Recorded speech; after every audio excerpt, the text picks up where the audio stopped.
I learned too late that apex predators don't roar, they go silent. The burns across my chest plates still seeped crimson when Tribune Velcara interviewed me. His four eyes narrowed in what I'd come to recognize as tribunal disapproval. My mandibles clicked involuntarily, a nervous tic I'd developed since Harvest Moon Station. Since the humans. Start from the beginning, Commander Thexville, Velcara said, settling his bulk into the suspension field. The Council needs to understand what happened out there. I flexed my primary arms, feeling the phantom weight of my pulse rifle. We were 50 of the Dominion's finest. Krath shock troopers, every one of us blooded in the fringe wars. When the Council tasked us with pacifying the human colony at Harvest Moon, we thought it a simple suppression mission. The humans had violated border protocols, Velcara stated, consulting his data slate. They'd established a mining operation 3 parsecs into Krath territorial space.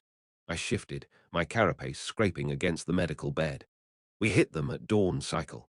17 human colonists dead in the first 5 minutes.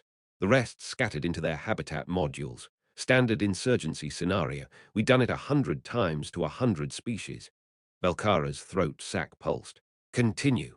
We fortified the main compound. Set up perimeter sensors, established overlapping fields of fire, mined the approach vectors. By all tactical assessments, we were invulnerable.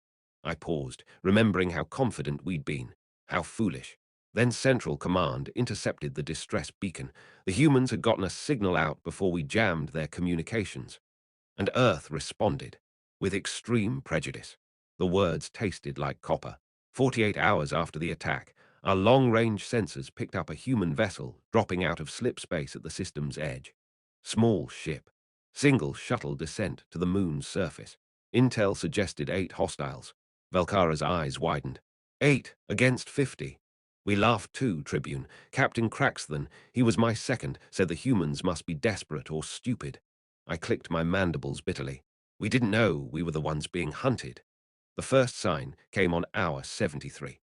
Squad leader Nexvol stood at his post on the eastern perimeter when his voice crackled over the comm. Movement. Section 7 Delta. I'm investigating. Negative, I'd ordered from the command center. Hold position. Deploy a reconnaissance drone. The drone showed nothing but rocks and the thin atmosphere kicking up dust. Nexvol confirmed visual clear, but something felt wrong. I'd commanded long enough to trust my instincts. Nexvol, respond. Silence.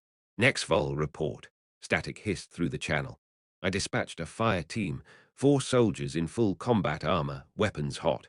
They found Nexvol 300 meters from his post. His throat had been cut with such precision that his helmet seals hadn't even registered a breach until he'd bled out. No energy signatures, no projectile traces, no footprints in the dust. Impossible, Craxton said, examining the body through his visor. Our sensors would have detected. The second soldier died before he finished speaking. One moment standing, the next dropping like his strings had been severed. The remaining 3 opened fire at nothing, pulse rounds screaming into the darkness. Only one made it back. Trooper Hicksnell stumbled through the compound entrance, his armor scorched, his primary arm hanging useless. He collapsed in the atrium, gasping for breath. They're ghosts! Fucking ghosts! I knelt beside him, pressing a coagulant patch to his leaking wounds. Report, soldier. His eyes, all 4 of them, were wide with something I'd never seen in a Krath warrior.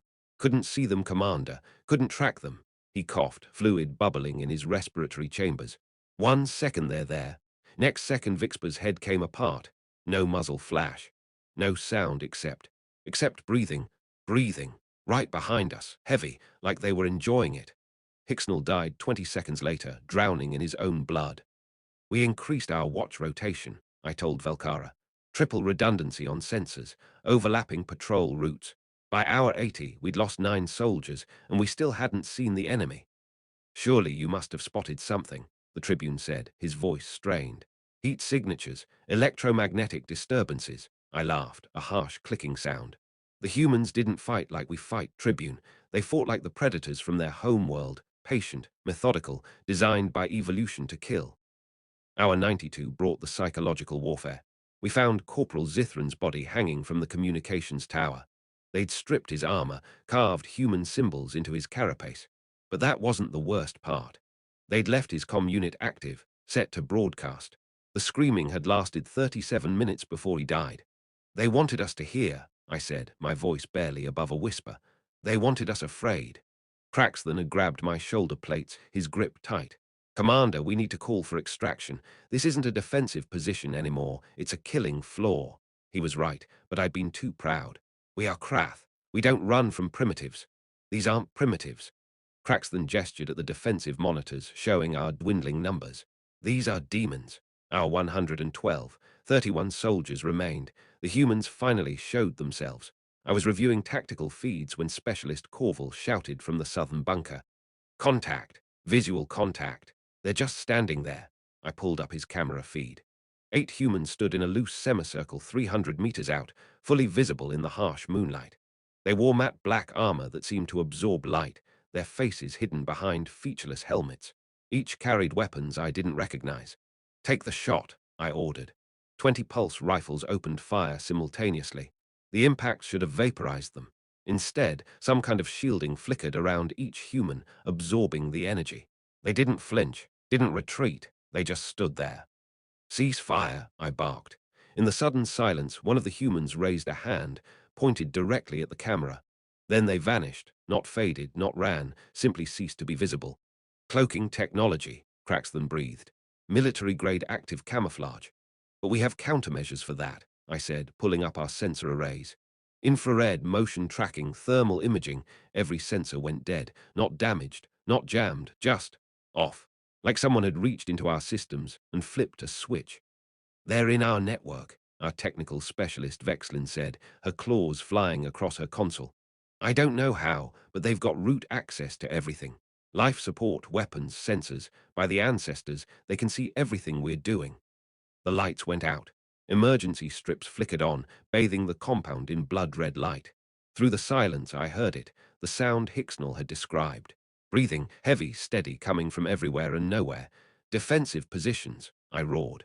Fire teams lock down all entry points. Weld the fucking doors if you have to. That's when the real killing started, I told Velkara. Not a battle, a slaughter. They came through the walls, breaching charges that our sensors never detected. Shaped explosives that cut through our reinforced hull plating like membrane.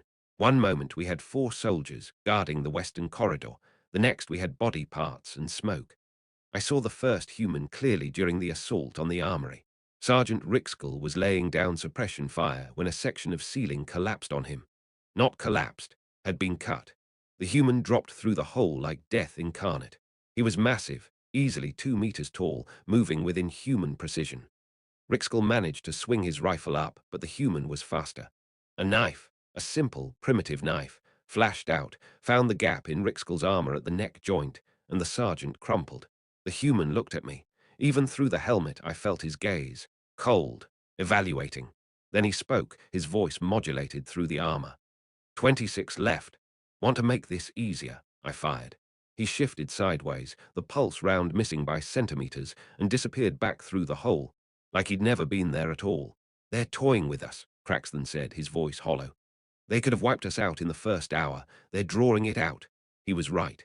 Over the next 6 hours, they picked us apart. 1 soldier would venture to the latrine, never returned. 2 would go to check a sealed section, found hours later, throats cut. 3 would hold a choke point, eliminated by some unseen sniper with rounds that punched through our best armor. By hour 130, we were down to 12. I ordered surrender, I told Velkara, shame bitter in my mouth. I used the emergency channel, full spectrum broadcast. I said we'd lay down our arms, submit to judgment, anything to make it stop. And did they respond? A human voice came back. Calm as ice, she said. You killed 17 colonists, women, children, engineers. You strung up their bodies as warnings. You tortured the survivors for information. Then silence. Then, we're not here for prisoners, Commander. We're here for justice. The final assault came at hour 144. Craxton and I were barricaded in the command center with the last 10 soldiers. We'd welded every entry point, had our backs literally against the wall. It didn't matter, the door didn't explode. It simply unlocked, opened, like someone had politely knocked. Fire, I screamed. The corridor erupted in pulse fire, energy rounds turning the air into plasma. When the weapons cycled down, the smoke cleared. Nothing. Then the grenades came, not through the door but from above, below, the sides. flashbangs that overloaded our sensory organs, concussive charges that shattered carapaces. Then they were inside, moving through us like scythes through grain. I saw Crackston take 3 rounds to the chest, saw him fall. Saw Trooper Lexvin get grabbed from behind, his neck snapped with casual efficiency. Saw Corporal Hickster try to surrender, hands raised, only to take a knife through the eye socket. I fired until my rifle overheated, then drew my sidearm, then my blade. A human caught my wrist mid-swing, twisted, and I heard my arm break. The pain was brilliant, all-consuming. I fell to my knees, waiting for the killing blow. It didn't come. The humans cleared the room methodically, confirming kills, securing the space. Then one approached me, smaller than the others, moving with liquid grace. She pulled off her helmet, revealing features I'd only seen in intelligence briefings. Dark skin, darker eyes, close-cropped hair. Human, so fucking human. She crouched in front of me, studying my face like I was a specimen. Commander Thexville, Krath Dominion, 3rd Shock Division. 47 confirmed civilian kills across 6 campaigns. How? We know everything about you, she said, her voice soft, almost kind. Every mission, every order, every life you've taken. She stood, slinging her rifle. Medical team is inbound. You're going to live, Commander. You're going to stand trial. You're going to spend the rest of your very long life remembering what happened here. Why? I managed to rasp. Why spare me? She looked at the carnage around us, at the bodies of my soldiers, at the blood painting the walls. Because someone needs to tell them what humans do to people who hurt our children. That was 4 cycles ago, I told Velkara. They shipped me here to testify, to explain how 50 Krath warriors were neutralized by 8 humans in less than 6 planetary rotations. The Tribune was silent for a long moment. The Council is uncertain how to proceed. The human government has issued an official statement. They've designated a 50 light-year sphere around their territory as an exclusion zone. Any military vessel that enters will be considered hostile and engaged without warning. And half the council wants to retaliate. The other half wants to give them their space and never speak of it again. Belkara's throat sac pulsed rapidly. The humans killed 49 of our best soldiers and didn't lose a single operative. They violated every rule of proportional response, every treaty regarding prisoners of war. They broke no rules, I said quietly, because we never made them. We assumed we were the apex species, that our technology and numbers made us superior. We forgot that Earth's biosphere spent 4 billion years perfecting the art of violence.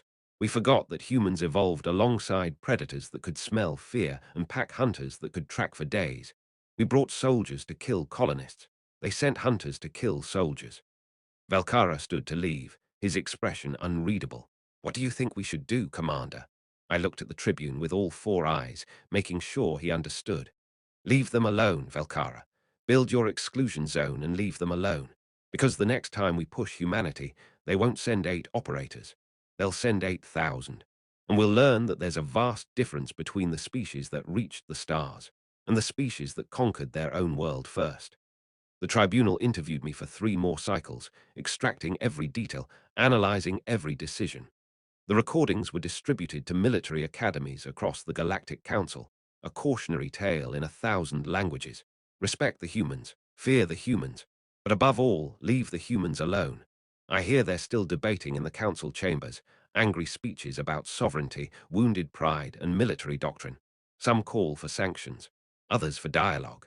A few, the wise ones, call for nothing at all. Meanwhile, humanity maintains its exclusion zone, and their ships patrol the borders with the same quiet efficiency their soldiers demonstrated on Harvest Moon. The humans haven't made demands, haven't issued ultimatums. They simply exist in their corner of space, and the silence is more terrifying than any threat. Because now we know what I learned bleeding on that moon, what every species in the galaxy will eventually understand. The predator who hunts by moonlight needs no roar to announce its presence. Its reputation alone makes the prey go still. And in the quiet spaces between stars, humanity waits, patient as evolution itself, ready to teach that lesson again to anyone foolish enough to forget.